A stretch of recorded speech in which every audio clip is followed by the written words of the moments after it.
Kita ke soal berikutnya. Balok bermasa 8 kg diletakkan di atas lantai kasar kemudian ditarik oleh gaya mendatar sebesar 25 Newton ya. Berarti 8 kg ini adalah M, 25 Newton ini adalah F. Koefisien gesekan antara balok dan lantai mu K 0,2, kemudian di sini mu S 0,5. Maka gaya gesek antara balok dan lantai adalah berapa Newton? Gaya gesek simbolnya adalah F kecil. Nah, kalau ketemu soal semacam ini, ya Dek ya, diminta untuk menghitung gaya gesek yang bekerja antara benda dengan lantai, ya antara balok dengan lantai. Maka langkah awal adalah adik-adik harus hitung dulu gaya gesek statis yang bekerja pada balok. Nah, rumusnya adalah Fs sama dengan mu S dikalikan dengan N. Kuncinya itu ada di sini. Ya. Jadi, N itu adalah gaya normal. Nah, pasti yang dimaksud dengan gaya normal? Gaya normal itu biasanya sama dengan beratnya benda. Jadi ceritanya, di sini kan kita punya sebuah balok terletak di lantai. Nah, ini lantainya akan mendatar. Ya kan, baloknya punya massa M. Semua benda yang punya massa, ya pasti punya berat. Berat itu pasti arahnya ke bawah. Ya, nggak mungkin benda itu arahnya ke atas. Lalu di sini ada kontak antara balok dengan lantai. Nah, kalau ada kontak semacam ini berarti nanti akan timbul gaya normal. Ya Dek ya, gaya normal itu tegak lurus dengan bidang kontak. Berarti arahnya kemana? Arahnya adalah ke atas. Nah, kemudian karena balok ini kan dia tidak bergerak naik turun. Maka tunduk dengan hukum Newton yang pertama. Ya Dek ya. Jadi gaya ke atas sama dengan gaya ke bawah. Nah, gaya ke atasnya sama dengan N, gaya ke bawahnya sama dengan W. Ya sudah, berarti N sama dengan W. W sendiri, ya berat itu rumusnya adalah massa kali percepatan gravitasi. Tadi massanya diketahui 8 kg, berarti ya 8, ya kan? Lalu dikalikan dengan 10. Nah, gravitasi bumi itu kan 10 meter per sekon kuadrat. 8 kali 10 sama dengan 80 Newton. Baru kita masukkan ke rumus ini, ya. Mu S 0,5. 0,5 itu kan ya setengah. Nah, setengah kali 80 sama dengan 40 Newton. Nah, kuncinya itu ada di sini, Dek. Jadi ketika Adik sudah menemukan Fs, ya Dek ya, langkah selanjutnya adalah tinggal membandingkan antara gaya luar yang bekerja pada benda, kita bandingkan dengan Fs. Nah, itu kan kemungkinannya ada 3. Ya kan? Kemungkinan yang pertama adalah ketika F itu kurang dari Fs. Nah, contohnya ya soal kita kali ini, ya. F-nya 25 Newton, kemudian Fs-nya 40 Newton. Berarti gaya luarnya itu kan lebih kecil, ya dia dibandingkan dengan gaya gesek statis maksimum yang dimiliki oleh benda. Coba kita pakai logika. Ketika gaya luarnya itu lebih kecil dibandingkan dengan gaya gesek yang bekerja pada benda. Nah, maka logikanya benda tersebut pasti dalam kondisi diam. Nah, kalau diam berarti tunduk dengan hukum Newton yang pertama. Ya, Dek ya. Kalau tadi hukum Newton yang pertama adalah sigma Fy sama dengan 0, ya kan? Gaya ke atas sama dengan gaya ke bawah. Nah, sekarang berarti sigma Fx sama dengan 0. Nah, karena kan gaya mendatar. Mendatar itu kan sumbu X. Misal di sini diberi gaya, ya Dek ya. Gayanya F besar. Nah, gaya gesek logikanya pasti melawan, ya kan? Melawan dengan gaya penggeraknya. Kemana arahnya? Ya berarti ke kiri. Nah, ini adalah gaya gesek yang bekerja, ya. Karena bendanya diam, berarti gaya ke kanan pasti sama dengan gaya ke kiri. Ya, coba kita tulis di sini ya.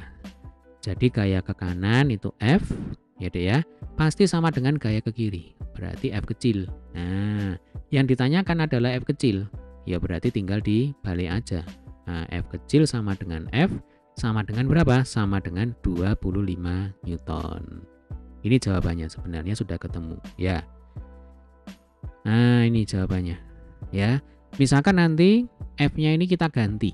Ya, kita ganti taruhlah menjadi berapa ya? 39. Nah, 39 Newton.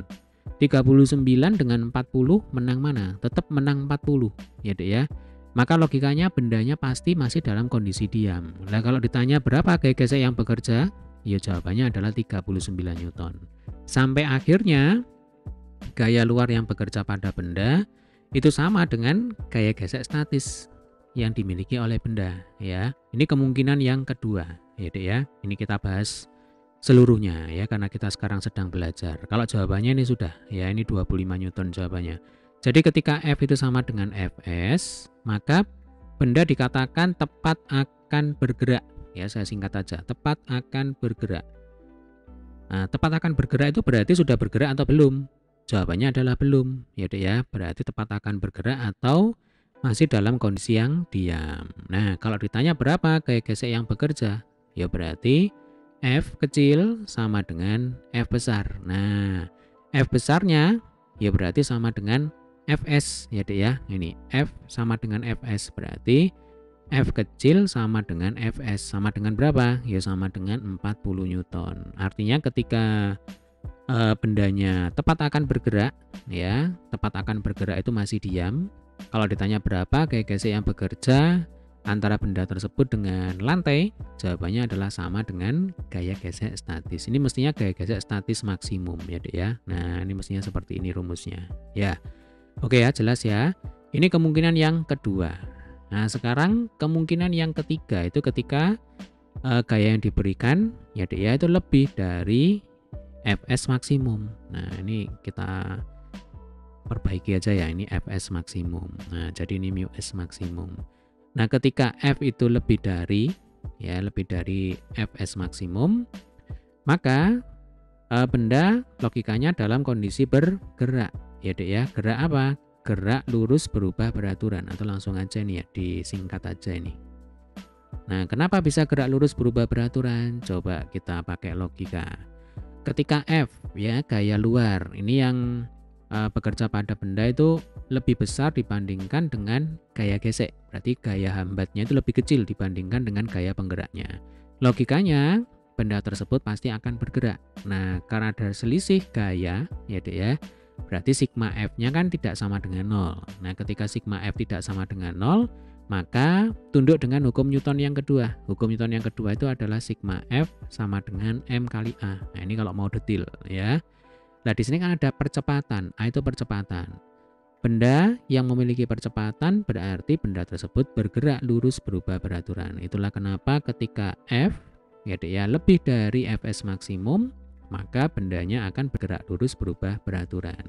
Nah, kalau ditanya berapa gaya gesek yang bekerja pada benda, nah, karena bendanya sudah bergerak, ya Dek ya, maka nanti gaya gesek yang bekerja pada benda tersebut ya sama dengan gaya gesek kinetis. Nah, kinetis itu kan kayak energi kinetik. Nah, itu kan energi yang dimiliki oleh benda yang bergerak. Nah, sehingga kalau gaya gesek yang bekerja pada benda yang bergerak lurus berubah beraturan, ya sama dengan gaya gesek kinetis. Ya, rumusnya apa? Gaya gesek kinetis itu rumusnya adalah mu k ya Dek ya dikalikan dengan N. Nah, mirip seperti halnya gaya gesek statis. Ya, mu s dikalikan N. Nah, kalau Fk, mu k dikalikan dengan N. Oke, sampai sini bisa dipahami ya. Jadi sekali lagi, untuk soal kita kali ini jawabannya adalah 25 Newton. Jadi gaya gesek yang bekerja pada balok dan lantai, ya Dek ya, itu sama dengan gaya yang bekerja atau gaya yang diberikan atau gaya luar yang bekerja pada balok. Dalam hal ini 25 Newton ya. Oke, demikian tadi adalah pembahasan untuk soal kita kali ini. Ya, terima kasih telah menyaksikan video ini hingga selesai. Sampai ketemu di video pembahasan soal berikutnya.